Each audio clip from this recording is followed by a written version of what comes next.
Hello everyone, welcome back to the channel Study Sphere. Here I am मुस्कान राठी और आज हम पढ़ेंगे chapter 3 excel of TCA. I know ये video काफ़ी ज़्यादा लेट हो रही है, बहुत ज़्यादा लेट हो चुकी है एक्चुअली। फर्स्ट और सेकंड चैप्टर मैं ऑलरेडी पढ़ा चुकी हूँ और ये मैं चैप्टर 3 पढ़ा रही हूँ अब एक्सेल टीसीए का। और अब रेगुलर कंटिन्यू मैं वीडियो अपलोड करने वाली हूँ, तो स्टे ट्यून फॉर डेट। और सॉरी सॉरी सॉरी इतना लेट हो चुका है ये अपलोड होने के लिए। और आई थिंक आज 1 अगस्त है और ये आज मैं शूट कर रही हूँ। आई थिंक पूरी जुलाई मैंने कुछ शूट नहीं करा, सो सॉरी फॉर डेट। और आपको नोट्स चाहिए, आपको कुछ भी चाहिए, आपको कोई डीएम है, मतलब आपको कोई क्वेरी तो आप डायरेक्ट डीएम कर सकते हैं मेरे को। और नोट्स इसके exercise, book exercise, question answer, MCQ, one word, anything related to that, तो आप मेरे को कांटेक्ट कर सकते हैं ऑन इंस्टाग्राम पेज, वो मैं मेंशन कर दूंगी, ठीक है। और बाकी अब हम चलते हैं अपने चैप्टर की तरफ। What is Excel. एक्चुअली हम ये चैप्टर जो है व्हाट इज एक्सेल, ये हम पढ़ते आ रहे हैं बचपन से, एक्सेल एक्सेल एक्सेल, और ये हम 12th तक पढ़ते हैं। अभी आप आगे कुछ कंप्यूटर से रिलेटेड करोगे, कुछ कोर्स वोर्स, उसमें भी आपको पढ़ना पड़ेगा, तो ये आपको पढ़ना ही पढ़ना है। तो चलो पढ़ते हैं what is excel. Okay, it is a window-based application package. It provides powerful tools and features that can be used to analyze, share and manage your data with ease. पहली बात, एक window-based application है ये, okay, जो हम बचपन से ही use करते आ रहे हैं। मेनली हम यूज़ किस लिए करते हैं?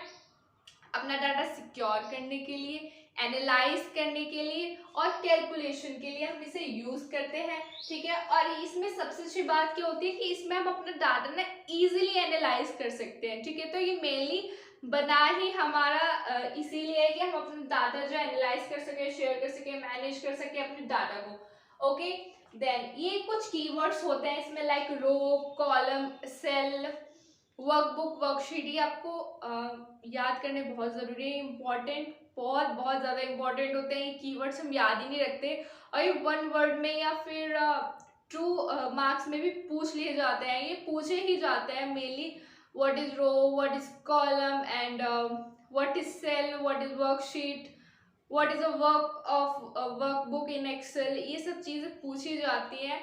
और ये प्रीवियस ईयर अगर आप क्वेश्चन पेपर उठा के देखोगे सीबीएसई के, टीसीए के, तो इसमें मेनली क्वेश्चंस आपको इसके ज़रूर मिलेंगे। What is row, what is column and what is cell, ये आपको ज़रूर मिलेंगे। तो प्लीज़ इसे याद रखें, एक कॉपी पेंसिल ले लो और इसे लिख लो कि रो क्या होता है, कॉलम क्या होता है, क्योंकि ये आपको याद रखना बहुत ज़रूरी है, ठीक है। देन हम पढ़ते हैं व्हाट इज रो, ठीक है। अरेंजेस डाटा इन हॉरिजॉन्टल वे। वैसे बच्चे जो है वो कंफ्यूज हो जाते हैं कि रो क्या होता है और कॉलम क्या होता है। ओके, तो सिंपली है रो जो हमारा हॉरिजॉन्टल वे में डाटा को एनालाइज करे, ठीक है, हमारे डाटा को सिक्योर करे, उसको हम रो कहते हैं। और हॉरिजॉन्टल क्या होता है, मैंने बनाया भी हुआ है लाइक दिस। हॉरिजॉन्टल कहते हैं जो हमारा मतलब फ्लैट होता है, आप कह सकते हो लेटा हुआ होता है, उसको हम हॉरिजॉन्टल कहते हैं। रो भी हमारा इसी वे में होता है और वो हमारे डाटा को भी इसी वे में अरेंज करता है, ठीक है। देन हमारा होता है कॉलम। व्हाट इज कॉलम, जो हमारे डाटा को अरेंज करे वर्टिकल वे में। वर्टिकल वे क्या होता है, जो स्ट्रेट लाइन हमारी ऊपर से नीचे आती है उसको हम वर्टिकल कहते हैं और वो हमारा कॉलम होता है। Then cell, the intersection of row and column is called cell. जो हमारा इंटरसेक्शन होता है रो का और कॉलम का, उसको हम सेल कहते हैं। सेल हमारा कुछ इस तरह का होता है। देन हम चलते हैं what is workbook and worksheet, ठीक है। An excel file is made up of worksheet collectively called workbook. जो हमारी एमएस एक्सेल होता है, ठीक है, वो हमारी किस चीज़ की, जो एमएस एक्सेल फाइल होती है हमारी किस चीज़ की बनी होती है, वर्कशीट्स, उस सबको पूरा मिला के हम कहते हैं उसको वर्कबुक। देन हम पढ़ते हैं वर्कशीट क्या होती है।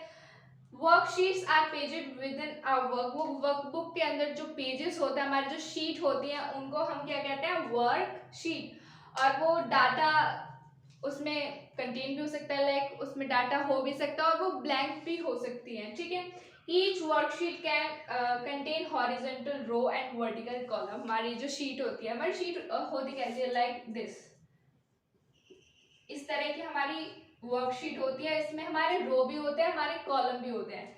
देन अब हम चलते हैं हमारे एक वर्कबुक में कितनी वर्कशीट होती है। एक वर्कबुक में हमारी 255 वर्कशीट होती है, ये याद रखना जरूरी है, ठीक है। 1 मार्क्स में पूछ लिया जाता है वैसे। और इस चैप्टर में बहुत कुछ है लिखा हुआ और वो सब प्रैक्टिकल है, ठीक है। तो वो आपका जो प्रैक्टिकल्स होंगे तो वो आपको जब पूछा जाएगा, जो मेन है इसमें इम्पॉर्टेंट है, जो पूछा जाता है हमारा थियोरेटिकली एग्जाम में, मैं वही पढ़ाऊंगी। और मैं सब कुछ नहीं पढ़ाने वाली क्योंकि मैं प्रैक्टिकल इस पे नहीं करा सकती। तो जो मेन पॉइंट हैं, जो मेन इंपॉर्टेंट टॉपिक्स हैं, मैं सिर्फ उन्हीं को कवर करने वाली हूँ, तो आप उन्हीं पर ध्यान देना प्लीज, ठीक है। तो हमें अपना एक्सेल भी कंप्लीट कर चुका है, रो भी, कॉलम भी, cell, workbook and worksheet. Then हमारा एक नेक्स्ट टॉपिक है डाटा एंट्री। ओके, तो हमारा नेक्स्ट टॉपिक है डाटा एंट्री। तो डाटा एंट्री हमारा क्या होता है, उसमें हमारे काफ़ी सारे डाटा हम कंटेन कर सकते हैं, लाइक टेक्स्ट। हम टेक्स्ट उसमें कंटेन कर सकते हैं, लाइक वर्कशीट में हम कई तरह के टेक्स्ट लिख सकते हैं। और नंबर्स कैसे, आप डेसिमल भी यूज़ कर सकते हो, आप होल नंबर्स भी यूज़ कर सकते हो, आप एक साइंटिफिक वैल्यू होती हैं आप उन्हें भी यूज़ कर सकते हो, like equal to sign and plus minus etcetera.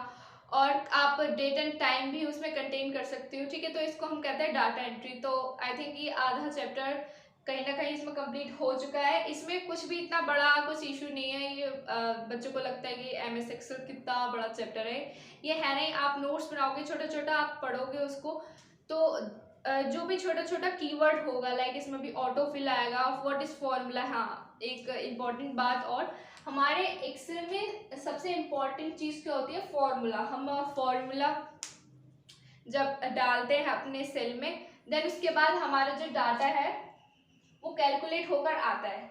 Then एक और बात, अगर हमारा सोर्स ऑफ डाटा है वो अगर चेंज भी हो जाता है, तो वो कंप्यूटर जो होता है वो ऑटोमेटिकली हमारा उसको कैलकुलेट करके दे देता है। ये थी एक बात। तो चलते हैं अपने नेक्स्ट टॉपिक की तरफ। एक्चुअली ये टॉपिक नहीं, ये कुछ कीवर्ड्स हैं जो बहुत ज़्यादा इम्पोर्टेंट है और उसको याद करना बहुत ज़रूरी है। आप अभी भी कॉपी पेंसिल लो और ये एक साइड लिख लो कि MS एक्सेल में हमें ये कीवर्ड्स कुछ याद रखने हैं। देन चलते हैं व्हाट इज कॉपिंग सेल और मूविंग सेल। इन दोनों वर्ड्स में काफ़ी ज़्यादा डिफरेंस है, मूविंग सेल और कॉपिंग सेल में। मूविंग सेल का मतलब होता है किसी भी जो सेल में हमारा जो डाटा कंटेन है, उस डाटा को एक जगह से दूसरी जगह मूव कराना, ठीक है। और कॉपी का मतलब होता है ये हमारा सेल है, इसमें हमारा डाटा कंटेन है, उसी डाटा को कॉपी करके किसी दूसरी जगह पर पेस्ट कर देना, तो वो यहाँ भी रहेगा और वो यहाँ भी रहेगा डाटा। तो इन दोनों में डिफरेंस यही होता है कि मूविंग में हम किसी भी डाटा को इधर से उधर ले जाते हैं, ठीक है। और कॉपी में ये वाला डाटा हम दूसरे सेल में जाके कॉपी कर सकते हैं, तो वो यहाँ भी रहने वाला है और यहाँ भी रहने वाला है। तो ये डिफरेंस होता है हमारे दोनों में, कॉपिंग और मूविंग में। और इसी में कंफ्यूज हो जाता है ज़्यादातर बच्चे। फिर हम चलते हैं drag and drop. Drag and drop मतलब क्या होता है, किसी भी डाटा को शॉर्ट डिस्टेंस पे मूव कराना, उसको हम कहते हैं ड्रैग एंड ड्रॉप। और किसी भी सेल में जो डाटा होता है उसके मतलब डाटा को थोड़ी सी जगह पे शॉर्ट डिस्टेंस पे उसको मूव कराना, उसको हम कहते हैं ड्रैग एंड ड्रॉप मेथड। ये ड्रैग एंड ड्रॉप मेथड इसीलिए ही यूज़ करा जाता है, ठीक है, to move the cell contents only for a short distance. Then हम चलते हैं व्हाट इज ऑटोफिल, ठीक है, किसी भी चीज़ को ऑटोमेटिकली फिल कर देना। ये ऑटोफिल जब हमारा यूज़ करा जाता है, that is fill a series of number, कोई भी सीरीज ऑफ नंबर है, ठीक है। तो ये जो सेल है यहाँ जो ये हैंडल है, इसको अगर हम ड्रैग कर देंगे नीचे की तरफ तो ये ऑटोमेटिकली फिल हो जाएगा। देन व्हाट इज अलाइनमेंट, ये जो ऑप्शन होता है वो हमारे किस लिए यूज़ करा जाता है, हम बचपन से ही पढ़ते आ रहे हैं। किसी भी टेक्स्ट के पोजीशन को चेंज करने के लिए ये हमारा जो ऑप्शन है यूज़ किया जाता है। देन फॉर्मेटिंग टेक्स्ट, किसी भी टेक्स्ट के फॉर्मेट को चेंज करना, बिल्कुल मतलब उसका बैकग्राउंड कलर, वो किस स्टाइल में लिखा हुआ है, बोल्ड, इटैलिक और बहुत सारे स्टाइल्स होते हैं, उसको मर्ज करना, ठीक है। तो इसको हम करते हैं फॉर्मेटिंग टेक्स्ट। टेक्स्ट का मतलब आप कह सकते हो पूरा हुलिया, उसका पूरा स्ट्रक्चर चेंज कर देना, उसको हम कहते हैं फॉर्मेटिंग टेस्ट। तो ये कुछ कीवर्ड्स हैं जो आपको याद रखने हैं और यही पूछे जाएंगे। इसमें कुछ ज़्यादा खास होता नहीं है एमएस एक्सेल में याद करने के लिए, और कुछ चीज़ें हैं वो बाकी मैं नेक्स्ट वीडियो में कवर करूँगी। हम आधा चैप्टर इस वीडियो में कवर ऑलरेडी कर चुके हैं, और इस वीडियो के लिए बस आज यही। और बाकी thank you for your love and keep supporting guys, thank you.